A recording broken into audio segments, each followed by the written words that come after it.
Assalamualaikum warahmatullahi wabarakatuh. Innal hamdalillah nahmaduhu wa nasta'inuhu wa na'udzu billahi min syururi anfusina wa min sayyiati a'malina. Man yahdihillahu fala mudhillalah wa man yudhlil fala hadiyalah. Rabbi shrah li sadri wa yassir li amri wahlul 'uqdatam min lisani yafqahu qawli. Asyhadu an la ilaha illallah wa asyhadu anna Muhammadar Rasulullah. Saudara-saudariku sekalian yang insya Allah dirahmati oleh Allah Subhanahu wa Ta'ala, pertama-tama marilah kita panjatkan puji dan syukur atas kehadirat Allah Subhanahu wa Ta'ala yang telah memberikan kita nikmat kesehatan dan kesempatan sehingga kita semua bisa menjalankan aktivitas kita seperti biasanya. Tak lupa sholawat serta salam marilah kita senantiasa hanturkan kepada junjungan kita Nabi Muhammad Sallallahu Alaihi Wasallam. Pada kesempatan kali ini, izinkan saya untuk menyampaikan sebuah kultum yang berjudul Kisah Sang Penjual Sahabat Nabi. Perjalanan hidup Nabi Muhammad Sallallahu Alaihi Wasallam tidak terlepas dari canda dan tawa. Di balik suka dan duka yang dialami, hiburan kerap kali datang dari berbagai hal, termasuk dari para sahabat Nabi. Tidak semua sahabat Nabi memiliki sifat kaku dan serius. Ada beberapa sahabat Nabi yang ternyata memiliki sifat lucu dan jenaka. Dikisahkan salah satu sahabat Nabi yang bernama Nu'aiman bin Amr bin Rafa'ah. Nu'aiman ini merupakan salah satu dari kalangan Ansar, yakni penduduk asli kota Madinah. Nu'aiman merupakan inspirator bagi Abu Nawas, tokoh jenaka pada masa Khalifah Harun ar-Rasyid yang masyhur kelucuannya pada saat itu. Nu'aiman juga merupakan salah satu mujahid sejati. Namanya tercantum di Ashabul Badar karena keikutsertaannya dalam berjuang bersama Nabi Muhammad dan para sahabatnya dalam perang Badar. Nu'aiman juga wafat pada saat peperangan tersebut. Selain kesyahidannya, Nu'aiman juga dikatakan oleh Rasulullah sebagai orang yang akan masuk surga dalam keadaan tertawa karena selalu membuat Nabi Muhammad tertawa. Kisah ini adalah tentang Nu'aiman yang menjual salah satu sahabat Nabi. Kisah ini bermula dari Nu'aiman yang diajak oleh Abu Bakar untuk berdagang ke negeri Syam. Pada saat itu, Abu Bakar meminta izin kepada Nabi Muhammad untuk membawa serta 2 orang sahabat untuk berdagang ke negeri Syam. Berkatalah Abu Bakar kepada Nabi Muhammad, "Wahai Rasulullah, izinkanlah saya untuk membawa 2 orang sahabat, Nu'aiman dan Suwaibit bin Harmalah, untuk berdagang ke negeri Syam." Kemudian Nabi Muhammad pun mengizinkan Abu Bakar. Berangkatlah mereka bertiga ke negeri Syam.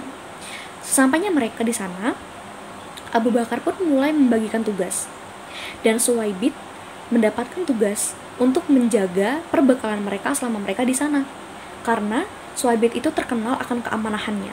Kemudian berangkatlah Abu Bakar untuk berdagang. Tak lama setelah itu, Nu'aiman pun menghampiri Suwaibit dan berkata, "Wahai Suwaibit, berikanlah aku sepotong roti karena aku sangat lapar." Suwaibit menolak perintah dari Nu'aiman karena keamanahannya sehingga dia memilih untuk menunggu Abu Bakar pulang. Kemudian Nu'aiman merasa sangat kesal dan dia pun berkata kepada Abu Bakar, "Wahai Abu Bakar, jika kau tidak memberikan sepotong roti itu kepadaku, maka aku akan memberikanmu pelajaran." Namun tetap saja Suwaibit tetap tidak mau memberikan sepotong roti itu kepada Nu'aiman. Nu'aiman pun merasa sangat jengkel. Kemudian Nu'aiman pun pergi menuju pasar dan mencari tempat yang menjual hamba sahaya.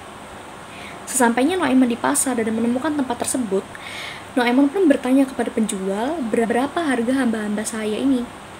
Kemudian penjual tersebut menjawab bahwa harga-harga hamba saya ini sekitar 100 hingga 300 dirham.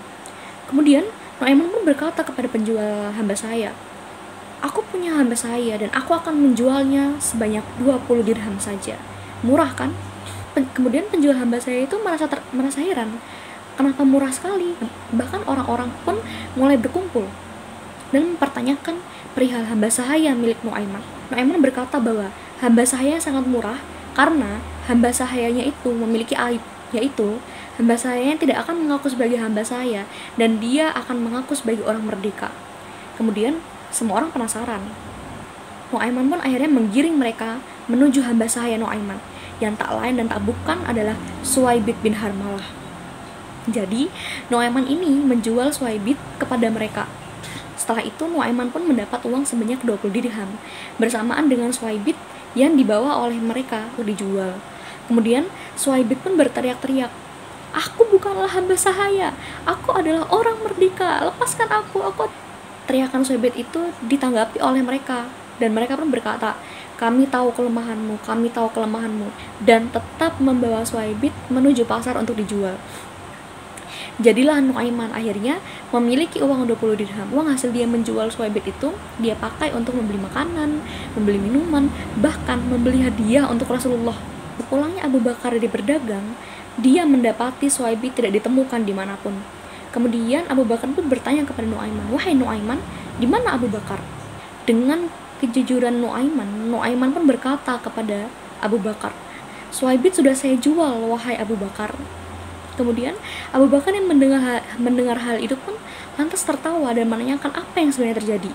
Kemudian Nuaiman pun menjelaskan secara detail hingga ke titik di mana akhirnya Nuaiman pun menjual Suwaibit ke pasar. Kemudian Abu Bakar pun menuju pasar dan menebus kembali Suwaibit sehingga Suwaibit menjadi orang merdeka kembali.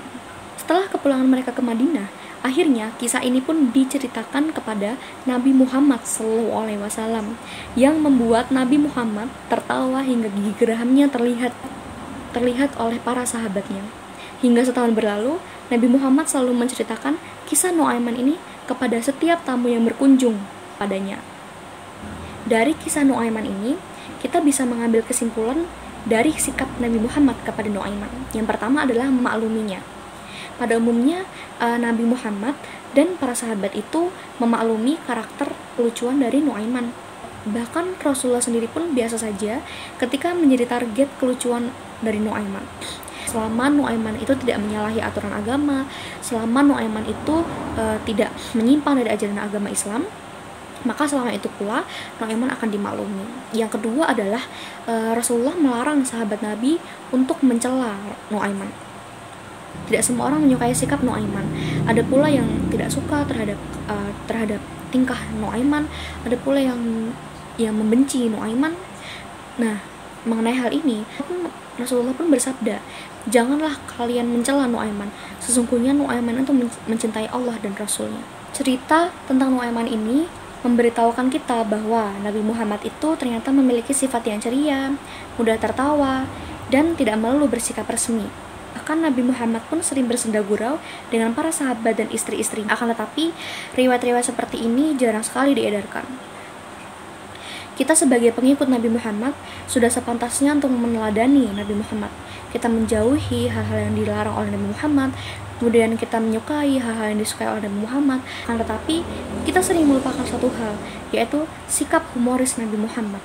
Saat kita tersenyum, saat kita tertawa, itu tidak hanya membuat jiwa kita menjadi cerah dan perasaan kita menjadi lega, akan tetapi itu mengembalikan kita sebagai manusia, dan hanya manusia yang bisa melakukan hal itu. Terlebih lagi sekarang kita sama-sama menyadari bahwa kegembiraan, kebahagiaan, kesenangan semakin mahal harganya. Marilah kita menjaga sahabat-sahabat kita, marilah kita menjaga orang-orang terdekat kita yang membuat kita tersenyum bahagia. Marilah kita melakukan hal-hal yang membuat kita bahagia, baik bahagia di dunia maupun bahagia di akhirat. Karena orang yang mengejar dunia belum tentu mendapatkan akhirat, sementara orang yang mengejar akhirat sudah pasti dunia ada di genggamannya.